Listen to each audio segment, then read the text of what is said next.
Okay, Sam and Felicia, I am making what we call pickup saltfish, which is something that we use in Jamaica and other Caribbean cultures for breakfast. In Jamaica, they call it pickup saltfish. In Cuba, we call it bacalao. So I am going to take the saltfish that you see here. It has to be boiled because it is preserved in salt. So you don't want to eat all that because it's not tasty. So when you buy it from the store, it comes in a plastic package. You do not have to refrigerate it because it does not go bad with the salt. I'm going to boil it for 5 minutes, drain it, and then I'm going to add fresh water. This is what you see here. It's already been boiled for 5 minutes, and it's soaking now in warm water until I'm ready to cook it. So to go with that, I'm going to make fried dumplings. I don't know if either of you have had any of these before, but this is what I'm making. And into a bowl, I added some flour, which is just that gold medal flour, and I added a tablespoon of baking soda. Make sure it's fresh. About 2 tablespoons of sugar, a half of a stick of butter. The butter must be very, very, very, very cold.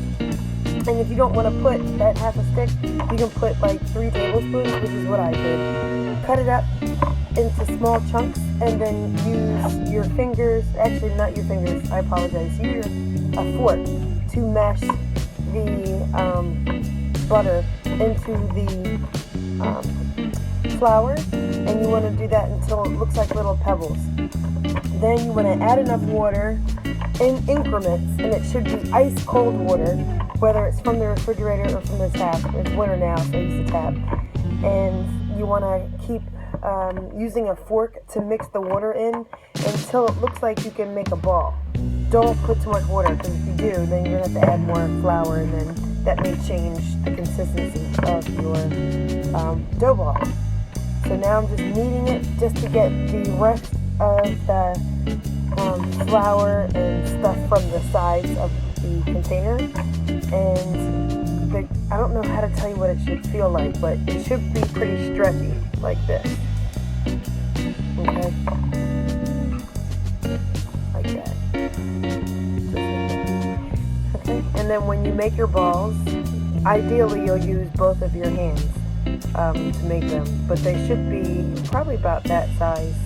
And to make sure that it cooks evenly, when you fry them, you want to put your thumb in the middle and make a little hole like that, little divot, and then you're going to fry them in the oil. So to prepare the saltfish, you're going to cut up tomato, onions, and garlic, but I'll be back to show you that. So I'm going to send this and then come back for the other piece. Alright, bye. So here they are cooking. When you put them in, you're going to cook on one side. They look like that after you make your little ball with the little hole in the middle. Then you're going to flip them over when they get brown.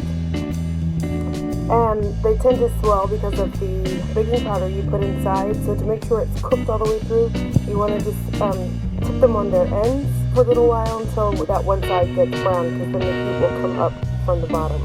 And then you're going to put them in a container lined with paper towel just to get the excess oil. And those, my friends, are fried dumplings. Okay, so here I have the saltfish poured off the water, and I'm taking a fork just to mash, just to make little pieces that will fit on a fork.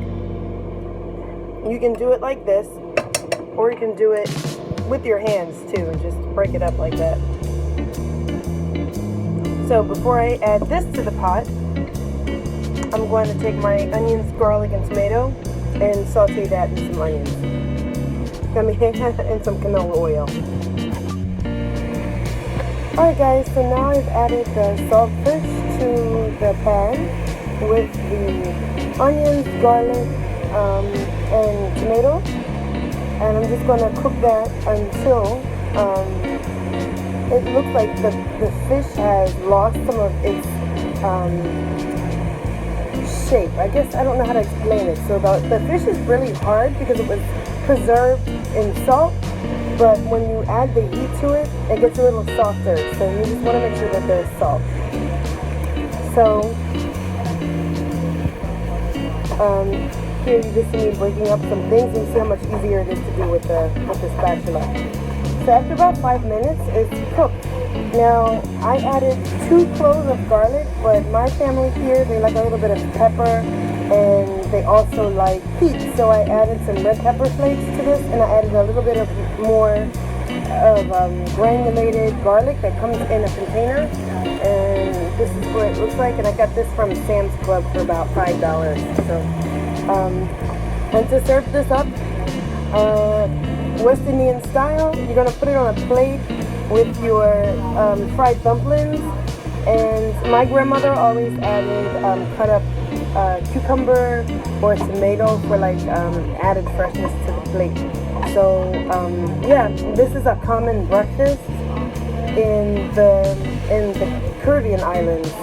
So even though now it's 2:34 in the afternoon, I asked my son what he wanted to eat, and this is what he asked for. So yeah, this is what we're gonna eat. Thanks for watching.